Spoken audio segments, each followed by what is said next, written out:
जय भीम साथियों, आपका स्वागत है आपके अपने यूट्यूब चैनल भीम संदेश पर। आज हम इस वीडियो के माध्यम से भगत सिंह के बारे में जानेंगे, वे किस्से जो हमने कभी सुने नहीं हैं। तो आप इस वीडियो के माध्यम से अंत तक बने रहिए।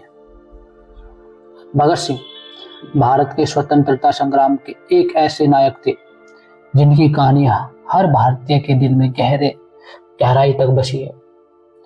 उनकी जिंदगी साहस, बुद्धिमत्ता, हास्य और देशभक्ति से भरी पड़ी है।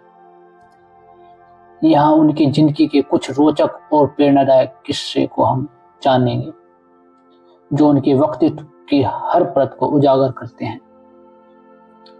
बचपन में वो किस तरह से अपना जीवन यापन करते थे, यार कि उनके मन में बचपन में किस तरह से देशभक्ति की चिंगारी पनपी।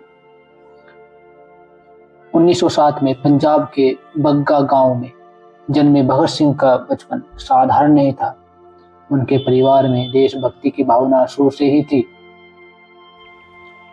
उनके चाचा अजीत सिंह और पिता किशन सिंह स्वतंत्रता संग्राम में सक्रिय थे, लेकिन भगत सिंह के मन में क्रांति की पहली चिंगारी तब जली जब 13 अप्रैल 1919 को जलियांवाला बाग हत्याकांड हुआ। उस वक्त भगत केवल 12 साल के थे। यह घटना लाहौर से ज्यादा दूर नहीं घटी थी और खबर सुनते ही भगत सिंह का मन बेचैन हो उठा। कहते हैं कि उस दिन भगत सिंह स्कूल से सीधे जलियांवाला बाग पहुंचे। वहां का मंजर देखकर उनकी आंखें नम हो गई। सैकड़ों निहत्थे लोगों का खून मिट्टी में मिल चुका था।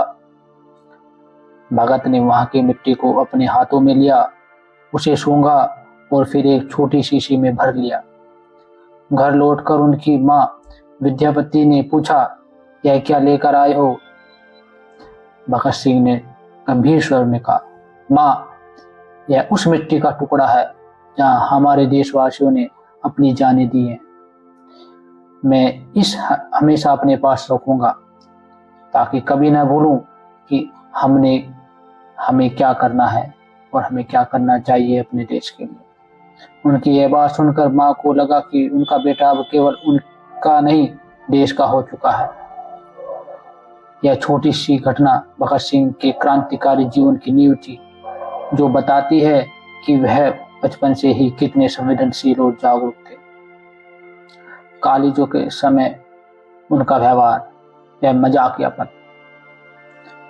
1920 के दशक में भगत सिंह लाहौर के नेशनल कॉलेज में पढ़ने गए। यह कॉलेज देशभक्तों का गढ़ माना जाता था। वहां उनकी मुलाकात सुखदेव और भगवती चरण वोहरा जैसे दोस्तों से हुई। भगत हमेशा किताबों में डूबे रहते थे, लेकिन उनके दोस्त उन्हें चिढ़ाते थे। एक दिन उनका एक दोस्त बोला, भगत, तुम तो बस किताबों के साथ जीते हो, कभी कुछ रोमांचक करते हो क्या? यार रोमांच क्यों नहीं करते? भगत ने उसकी बात सुनी और मुस्कुराते हुए अपनी जेब से एक छोटी पिस्तौल निकालकर मेज पर रख दी। दोस्त की आंखें फटी की फटी रह गई। वह डरते हुए बोला, यह क्या है भगत, तुम पागल हो गए हो क्या? भगत ने हंसते हुए कहा, अरे डर मत, यह अभी खाली है। मेरे लिए किताबें और यह पिस्तौल दोनों जरूरी है। किताबें मुझे सोचने की ताकत देती हैं और यह मुझे उस सोच को हकीकत में बदलने का रास्ता। दोस्त को समझ नहीं आया कि वह मजाक कर रहे हैं या गंभीर हैं, लेकिन यह पल उनके दोस्तों के बीच चर्चा का विषय बन गया।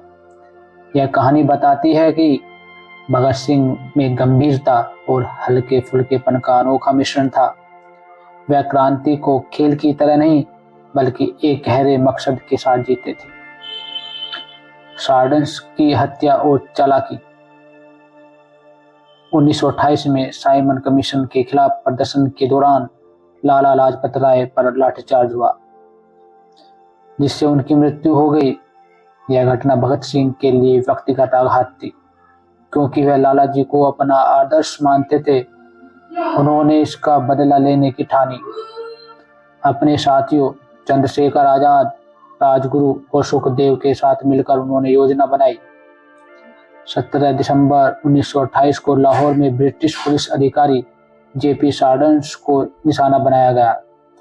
भगत और राजगुरु ने सार्डेंस को गोली मार दी और वह वहीं ढेर हो गए।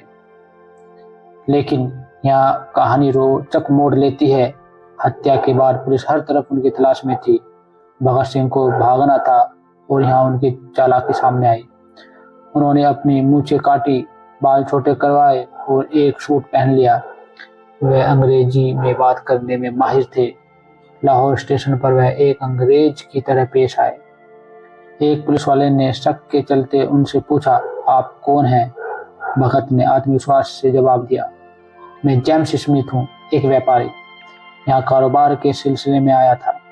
उनकी बातों और हाव भाव से पुलिस वाला संतुष्ट हो गया और भगत ट्रेन में सवार होकर निकल गए। यह घटना उनकी बुद्धिमत्ता और साहस का बेहतरीन उदाहरण है। जब असेंबली में बम फेंका तो किस तरह से निडरता के साथ इस घटना को अंजाम दिया। 8 अप्रैल 1929 का दिन भगत सिंह के जीवन का एक ऐतिहासिक पल था। उन्होंने अपने साथी बटुकेश्वर दत्त के साथ दिल्ली की सेंट्रल असेंबली में बम फेंका। यह बम ज्यादा खतरनाक नहीं था।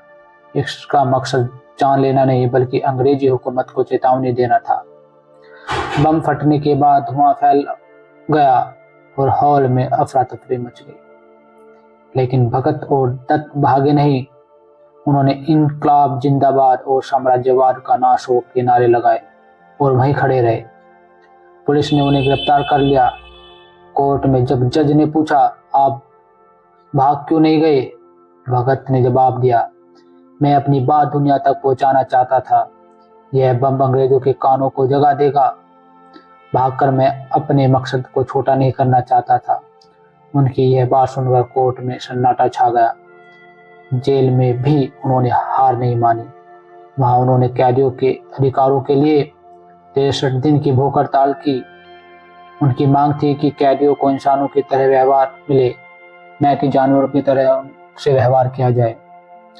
यह घटना उनकी निर्भीकता और उनके सिद्धांतों के प्रति समर्पण को दिखाती है। जेल में किताबों से किस तरह से लगाव था भगत सिंह को। जेल में भगत सिंह का समय किताबों के साथ बीतता था। वह मार्क्स, लेनिन, बर्नार्ड शॉ और बख्तिन जैसे लेखकों को पढ़ते थे। एक बार जेलर ने ताने मारते हुए कहा, तुम्हें फांसी होने वाली है और तुम किताबों में डूबे हो।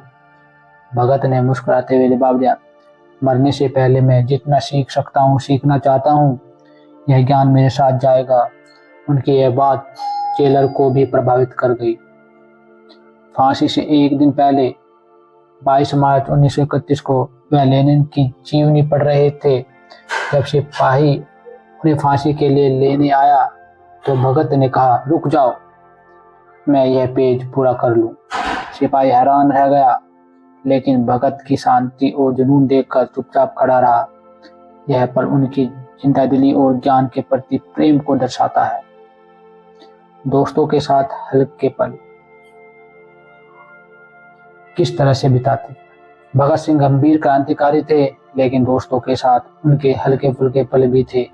एक बार चंद्रशेखर आजाद के साथ बैठे हुए वे मजाक में बोले, आजाद, तुम्हारी मूंछें तो अंग्रेजों को डराने के लिए काफी है, हमें बम की क्या जरूरत। आजाद हंस पड़े और बोले, भगत, तुम्हारी बातों से तो पूरा अंग्रेजी हुकूमत कांप जाए। यह छोटा सा किस्सा उनके जीवन के उस पहलू को दिखाता है जो क्रांति की गंभीरता के बीच भी जीवंत था और हंसी मजाक करते रहते थे। फांसी की सजा का वह आखिरी दिन 23 मार्च 1931 को भगत सिंह, सुखदेव और राजगुरु को फांसी दी गई।